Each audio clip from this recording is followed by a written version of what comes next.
Welcome back. We're here to preview Monday night's Premier League game between Liverpool and Newcastle United. Matt, we'll start with Liverpool. They've had two big games. Their last two games against Manchester United and Arsenal, no points out of either.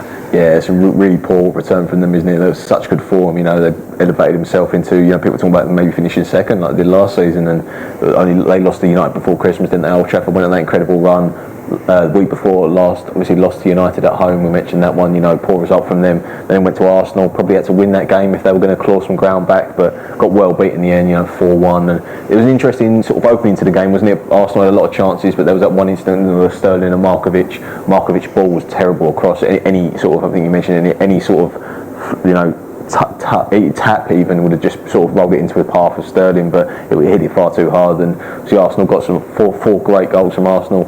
Liverpool had the goal late on from Henderson penalty, and it maybe gave me a little bit of hope. It was always a big ask because it was 3-0 at the time, wasn't it? 3-1, and then Arsenal obviously got the fourth late on to add sort of gloss to the scoreline, and that's a poor result at Arsenal. Arsenal in great form, but to go there and get beat 4-1, don't think they played particularly well, and it's just, like I say, the last two games have been a problem, back-to-back league defeats to two teams they're battling to finish in the top four with, and it's left them sort of off the pace now.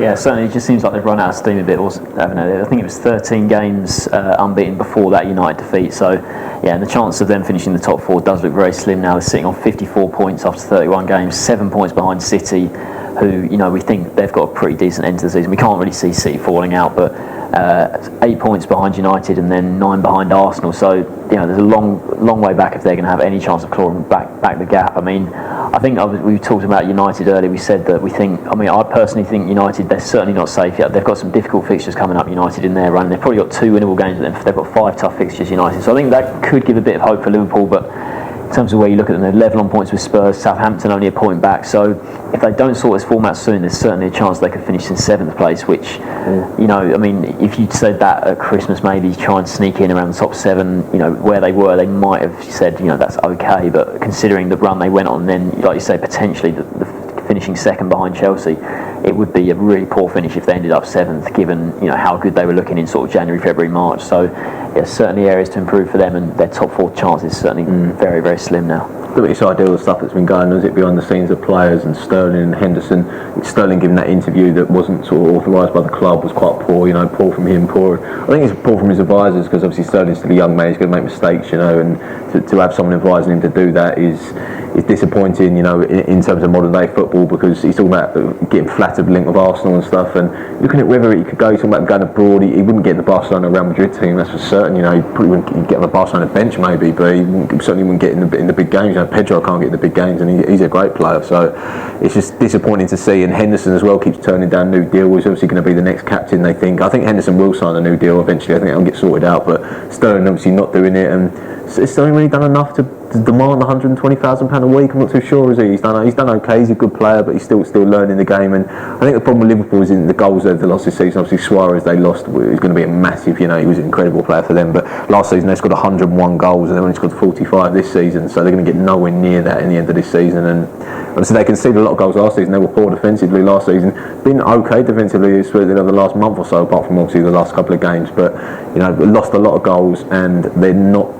They won't finish in the top 4 now for me. But if they finish 7th, I think that's quite a poor season. Yeah, they've got the problem. They haven't balanced it out quite right. You said about losing all those goals, but defensively they've shored up a bit, but not quite enough to cancel out all those goals they've lost. So, they have been. It's not been overall a great season. Like I say, on the whole, 15 games. They'll look at their recent 15 games, and it has been pretty good overall. But yeah, the recent form's not been great. But I think they'll fancy the chance of getting back to winning ways here. The host of Newcastle side who've lost 4 games in a row and only scored 1 goal in those 4 games. So certainly one of the most out-formed teams. I think they are bottom of the form table actually. And in their last game, it was that massive game at Sunderland in the Time Weir derby. That's now 5 defeats in a row straight in the Time Weir derby. So disappointing. And I think just the way they played that game, you would have thought John Carver, as a local, from the area, he knows how much it means to the people of Newcastle, and you would have thought he might just drilled it into them. Well, he must have drilled it into them throughout the week of how important this game was, but they just didn't turn up at all on the day. And it's not like Sunderland played out of their skin, but Sunderland had the better of the chances. I mean, the winning goal was fantastic from Jermaine Defoe. Nothing Tim Krul could do about it, and he even congratulated him in the tunnel, which he shouldn't have done. If he's going to do it once you're right in the tunnel and the cameras can't see you. But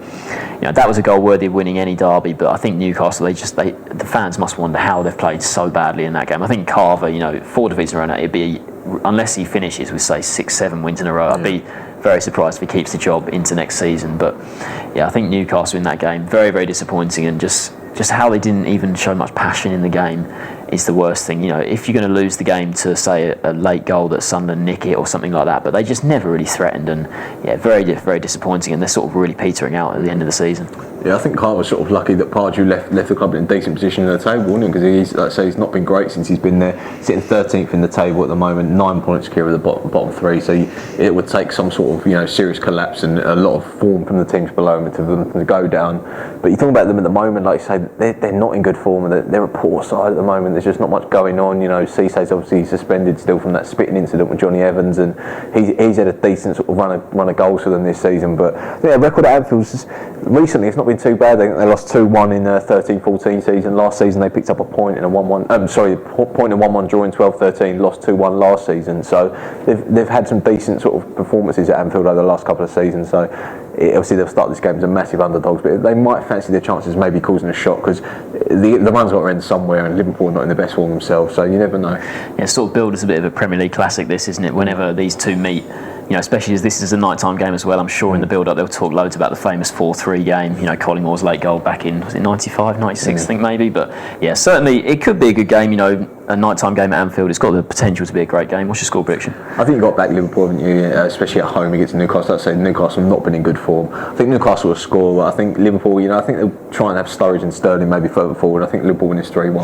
3-1, yeah. I think Liverpool could be quite convincing. I don't see Newcastle getting a goal personally, even though Skirtle won't be there. Liverpool have been fairly solid defensively. I mean, when you come up against an Arsenal team who score, I think was it 3 of their goals from outside the box, they were all great strikes. Apart from that, I mean, they did give off a few chances as well, but I think, a lot of those were great goals. And I can't see Newcastle breaking them down. I'm going to go for a 2-goal scoreline as well, but I'm going to go 2-0. So both picking Liverpool to win this fairly comfortably. Thanks for watching.